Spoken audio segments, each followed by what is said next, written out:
Et récemment, j'ai vu des articles où les gens encensent. Oui, voici l'exemple au Sénégal.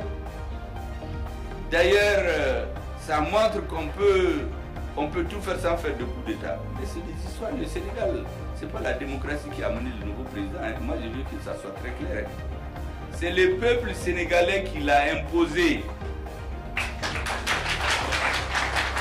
Est-ce que c'est la démocratie qui demande d'aller manipuler la justice pour prendre un opposant, le mettre en prison, dissoudre son parti? Ça, c'est pas la démocratie. Est-ce que c'est la démocratie qui fait qu'on tue des centaines de citoyens au nom de la démocratie? Ça, c'est pas la démocratie. Est-ce que c'est la démocratie qui fait que des gens sont disqualifiés, on les sort et ils n'ont que 9 jours de campagne, alors que la campagne c'est 21 jours? Ça, c'est pas la démocratie. Est-ce que c'est la démocratie qui a autorisé ça? Pas du tout. Est-ce que c'est la démocratie qui a autorisé qu'un président, en fin de mandat, modifie la constitution pour se donner du temps de rester quand il veut? Ça, c'est pas la démocratie. Mais on n'a pas entendu les pays occidentaux, on n'a pas entendu la CEDEAO parler. La réalité, c'est que c'est le peuple sénégalais qui a décidé de s'imposer, exactement comme le peuple malien a décidé de s'imposer le 18 août. C'est sous la peur d'être envahi par cette bourrasque du peuple sénégalais qu'ils ont lâché du lest. Et le peuple sénégalais a pris ses droits. Il s'est imposé, il a installé à la tête de l'État quelqu'un que les autres n'attendaient pas. Maintenant, contre mauvaise fortune, ils font bon cœur. Ils viennent nous dire, ah oui, c'est la démocratie qui a fait qu'il est. C'est pas la démocratie. Si c'était la démocratie, pourquoi le président quitte le pays le lendemain? Donc, je dis ça très clairement pour que les Africains comprennent. Parce qu'en Afrique, il suffit qu'on élabore des thèses en Occident, on les véhicule dans les médias, les gens les consomment et tout le monde est d'accord. Ce n'est pas vrai. Au Sénégal, c'est comme au Mali. C'est le peuple qui a imposé sa volonté. Ce n'est pas la démocratie. Il faut que ça soit très clair. Tous les moyens qu'ils appellent la démocratie occidentale, on les a utilisés pour empêcher ce qui est arrivé. On va tuer des citoyens, ça aussi c'est la démocratie. Maintenant, si vous regardez le parallèle, qu'est-ce qui arrive maintenant? Depuis que l'équipe s'est installée au Sénégal, regardez les médias occidentaux. Oui, le PASTEF n'a pas de programme. Est-ce qu'ils vont s'entendre? C'est la même chose qu'il y a eu avec la transition malienne. Le président et le premier ministre au début, le premier ministre c'est clivant, ils ne vont pas s'entendre. C'est le même discours. Et il y a des intellectuels qui travaillent ça parce qu'ils ont le même objectif. C'est de les faire échouer. Donc, on essaie de cultiver tout ce qui peut les opposer. Même les alliés, les partisans, leurs partisans là, il y a des anciens, il y a des nouveaux. Donc les luttes entre les partisans là, ils vont les transformer en lutte entre eux. Au Mali, on a ça. Au Mali, vous entendez tous les jours que Dieu fait. Les gens s'éteignent avec les informations qu'ils ont. D'autres avec des suppositions. Tous les jours. Le président est opposé au Premier ministre. Le Premier ministre est opposé au président du CNT. Le Premier ministre est opposé au ministre de la Défense. Un jour, on a même dit que le ministre de la Défense a failli gifler le Premier ministre en réunion. Il y a tout. Mais ceux qui véhiculent ces choses-là, souvent c'est des alliés, souvent c'est des nouveaux alliés, c'est-à-dire des gens qui étaient avec eux, mais qui deviennent des alliés aujourd'hui. Souvent c'est les alliés en tout, mais c'est leur analyse. Peut-être même qu'ils se trompent pas. Qui se trompent.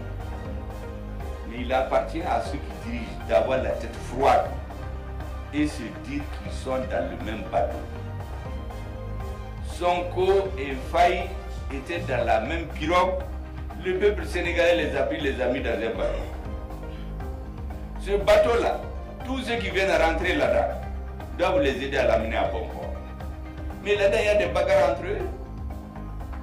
Certains monstres qui sont les plus aimés. J'ai dit ici au début de la transition qu'il faut qu'on laisse le peuple malien choisir d'aller vers de nouveaux horizons. Je l'ai dit le 4 juin 2021, je n'étais pas encore Premier ministre. Et j'avais dit ce jour-là que le jour où on va faire ce choix, les Maliens doivent se préparer à rencontrer des puissants vents contraires, à rencontrer même des cercles de feu. C'est la même chose au Sénégal. Il y a des forces qui vont tout faire pour les faire échouer. Ceux qui ont perdu la voie allaient s'organiser à l'extérieur, à l'intérieur, avec le soutien des puissances dont les gens ont été mélangés par Dieu. Mais ce que je leur dis, il y a leur agenda, il y a l'agenda de Dieu. Dieu qui a fait que ces gens-là sont venus au pouvoir. Dieu fera qu'ils vont gagner. Tous ceux qui vont se mettre contre eux là, ils vont échouer. C'est comme la transition malienne.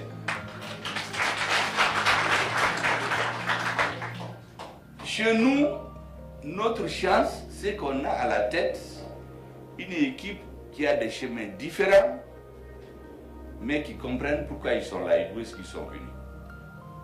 Chez eux, c'est la même chose. Ils ont fait la prison ensemble. On les a sortis ensemble. Ils sont quoi? L'intelligence, ce qui est rare en Afrique, de proposer Bassirou Faye à sa place. En Afrique, les gens se disent, tant que ce n'est pas moi, je ne donne à personne d'autre. C'est sur ça que les ennemis, les perdants comptaient. Mais il a eu l'intelligence de pousser l'autre. Parce qu'il pensait la même chose. Il faut qu'il continue à penser la même chose. Et qu'il se parle. Parce que la gestion du pouvoir est différente de la gestion de l'opposition. On dit la lutte unie, le pouvoir divise. La seule façon de réussir, c'est de parler en permanence. Deuxièmement, il faut appliquer ce que notre président a toujours dit. Deux choses. Premièrement, Beki Dioyoyora, que chacun fasse son travail.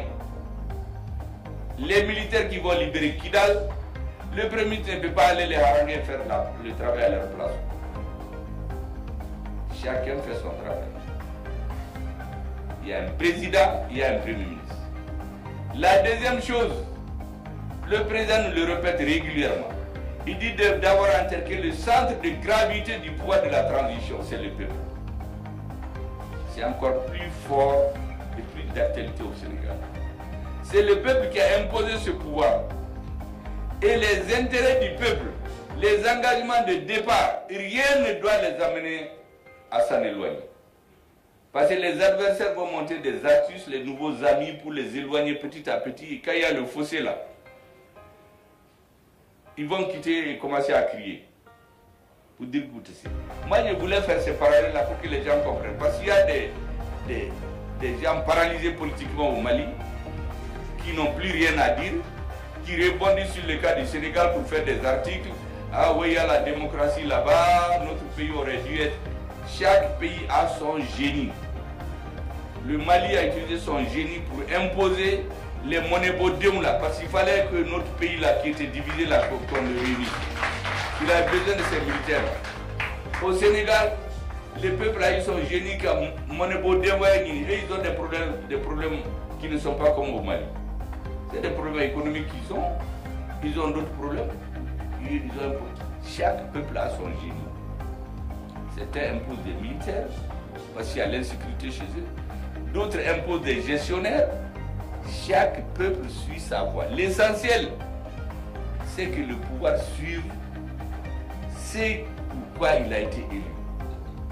Il ne faut pas, une fois installé au pouvoir, commencer à voyager, à aller dans des cabinets, aller dans les grands hôtels et changer d'avis. Si le pouvoir continue dans cette voie-là, tous ceux qui vont s'opposer à ce pouvoir-là, Dieu ne leur donnera pas le chemin. Parce que ce n'est pas par hasard que Dieu a ordonnancé les choses pour que ces gens arrivent au pouvoir. C'est tellement il y a des problèmes que Dieu veut régler maintenant. Et ce sont ceux-là qui sont la solution. Sinon, aucun calcul humain ne pouvait démontrer que ces gens pouvaient gagner. Mais c'est comme chez nous. Assimi Goïta, il y a 4 ans, si quelqu'un vous dit de donner votre main à couper, il va être président. Vous allez dire non, prenez ma tête. Moi-même à la primature, il y a 4 ans, Si on dit que cela va être Premier ministre, vous allez dire jamais, ça ne va jamais arriver au Mali.